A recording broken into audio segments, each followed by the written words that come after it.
Chairman साहब सब तो पहला तो मैं तुहाडा धन्नवाद करदा कि चलो तुसी नहीं भी इस गल नूं इहदी इंपोर्टेंस नूं समझदे तो चलो चंगी गल है। नहीं समझते जी, हाउस पूरा समझदा है। मैसेज दे दिता कि some of them will be here, आ जाणगे। वैसे तो सानू सारियां नूं मैनूं लगदा कि परमात्मा समत बख्शे, असी जिस हिसाब नाल चलाउणा चाहुंदे आ ना, एक डिफरेंट रंगत आ पोलीटिकल बंदे दी कोई बहुती कदर कुदर आले दुआले है नहीं अक्रॉस द पार्टी लाइन। असी सारियां ने यह कीता, कोई कल्ले किसी ने नहीं कीता। ते मैं क्योंकि जे बजट की गल करा, क्योंकि एक इंडीकेशन होंदा कि हाँ भी कैपीटल एक्सपेंडिचर की हैगा, क्योंकि तुसी तां इकनॉमिक्स नूं वध समझदे आ। जिहड़ा मिनिस्टर साहब ने पहला वाइट पेपर इशू किया, मैनूं लगदा जां तां उहदे ते पहलां बहस करा लेनी चाहिदी सी। जे वाइट पेपर इशू कर ही लिया तो फिर जिहड़ा बजट इत्थे पढ़िया गया,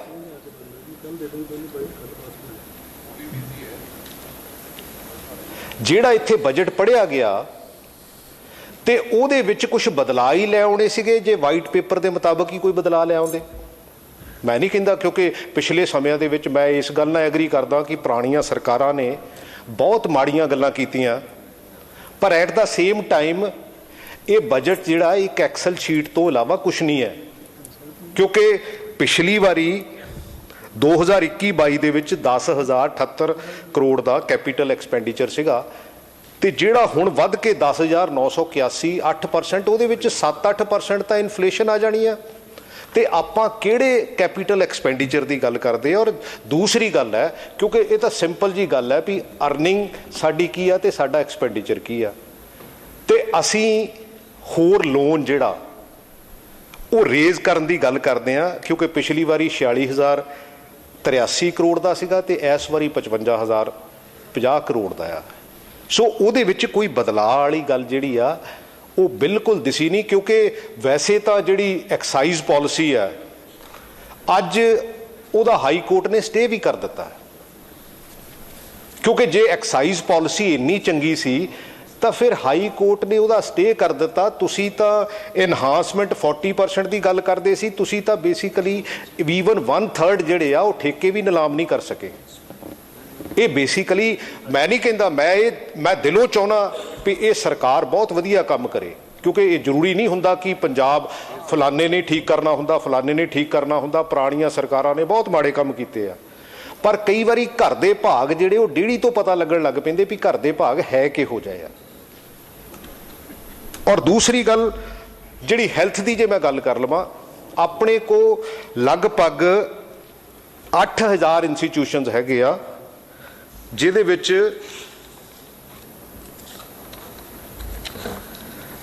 डिस्ट्रिक्ट हॉस्पिटल्स भी आ, जिहदे विच सब डिवीजन के हॉस्पिटल भी आ, CHCs भी आ, PHCs भी आ, हैल्थ वैलनैस सेंटर भी हैगे आ। एक्चुअली तुहाडी जिद ये है कि असी, क्योंकि तुहाडे आका जिहड़े आ, मैं नहीं कहंदा उन्हां दा रिस्पैक्ट करो, पर पंजाब दे हालात ते दिल्ली दे हालात अलग है।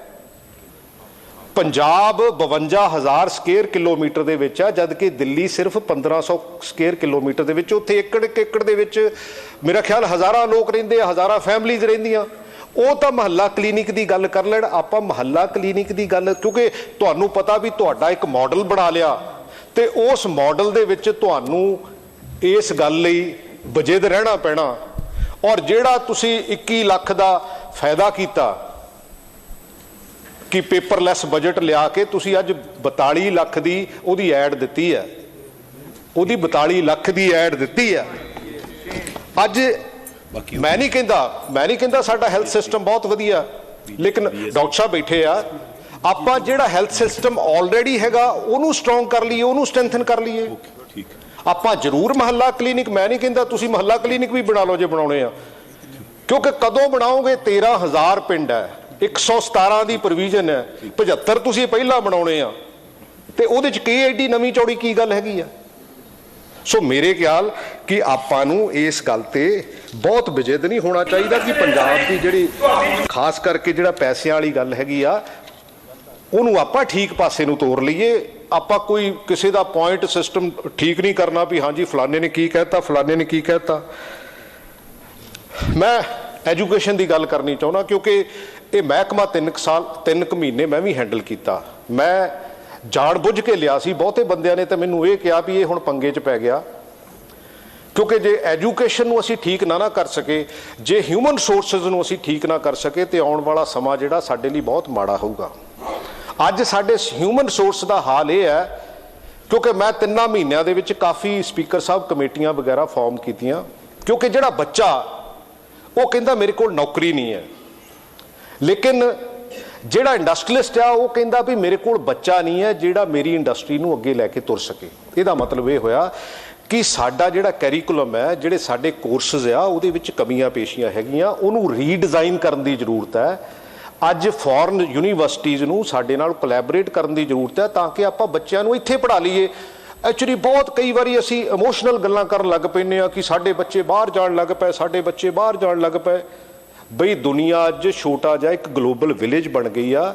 ਜਿਹਨੂੰ ਅਪਰਚੁਨਿਟੀ ਮਿਲੂਗੀ, ਜੇ ਉਸ ਲੈਵਲ ਦਾ ਬੱਚਾ ਹੋਊਗਾ ਤੇ ਉਹ ਜਾਊਗਾ ਜ਼ਰੂਰ। ਪਰ ਆਪਾਂ ਇਹ ਕਰ ਲਈਏ ਵੀ ਉਹਨਾਂ ਯੂਨੀਵਰਸਿਟੀਆਂ ਨਾਲ ਆਪਾਂ ਕੋਲੈਬੋਰੇਸ਼ਨ ਕਰ ਲਈਏ ਤਾਂ ਕਿ ਜਿਹੜੀ ਚੀਜ਼ ਸਾਨੂੰ ਨਹੀਂ ਪਤਾ ਸੀ ਜਾਂ ਜਿਹੜੀ ਚੀਜ਼ ਅੱਜ ਸਾਡੇ ਸਿਸਟਮ ਦੇ ਵਿੱਚ ਨਹੀਂ ਹੈਗੀ ਉਹਨੂੰ ਤਾਂ ਆਪਾਂ ਇੰਟਰੋਡਿਊਸ ਕਰ ਲਈਏ।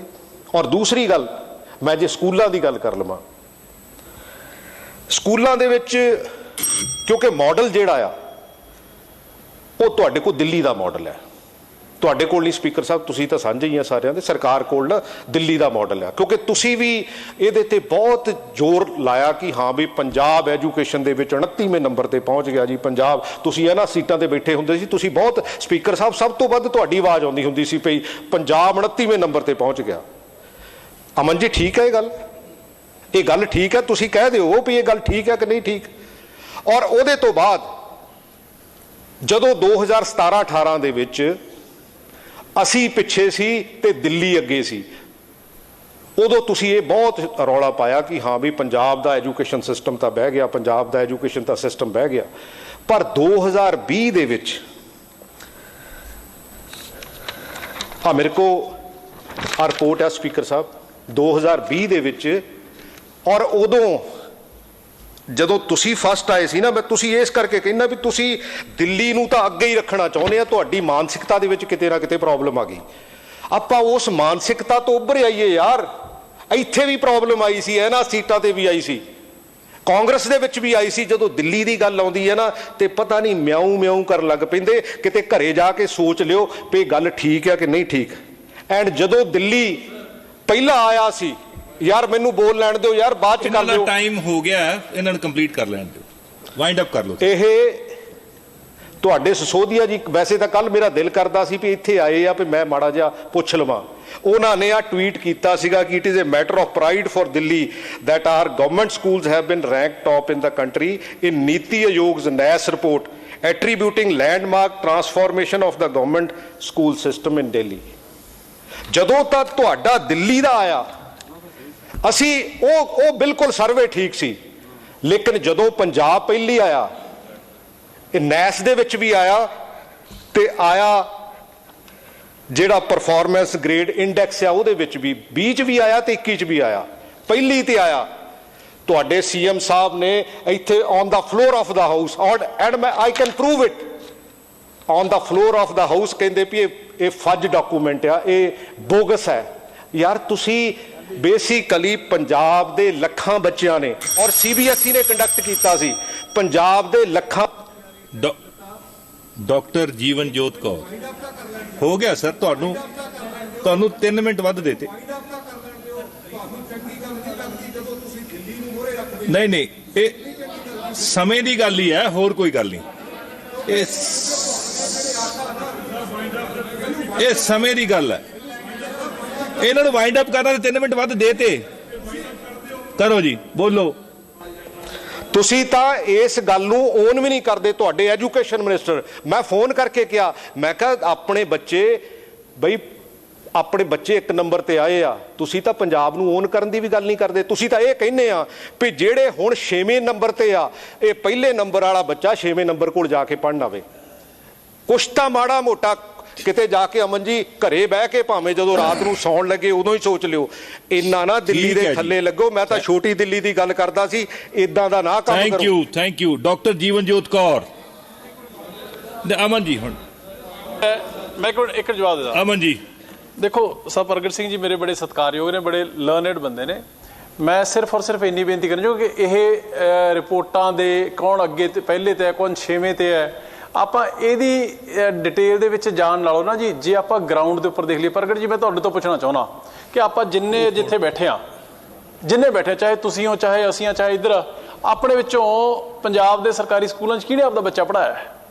Please try to understand the ground reality. ਇੱਕ ਦੂਜੇ ਦੇ ਆਰੋਪ ਪ੍ਰਤਿਆਰੋਪ, ਐਲੀਗੇਸ਼ਨ ਕਾਊਂਟਰ ਐਲੀਗੇਸ਼ਨ ਲਾ ਲਓ। ਇੱਕ ਮਿੰਟ ਲਾ ਲਓ ਆਪਾਂ, ਕੋਈ ਹਰਜ਼ ਨਹੀਂ ਹੈਗਾ। ਪਰ ਸਵਾਲ ਇਹ ਹੈ ਵੀ ਇੱਥੇ ਜਿੰਨਾ ਕੁ ਕੰਮ ਕਰਨ ਵਾਲਾ ਹੈਗਾ, ਅਮਨ ਜੀ, ਜਿੰਨਾ ਕੁ ਸਪੀਕਰ ਨੇ ਬੋਲਣਾ ਜੀ। ਡਾਕਟਰ ਬੈਠੋ, ਨੈਕਸਟ ਡਾਕਟਰ ਜੀਵਨਜੋਤ।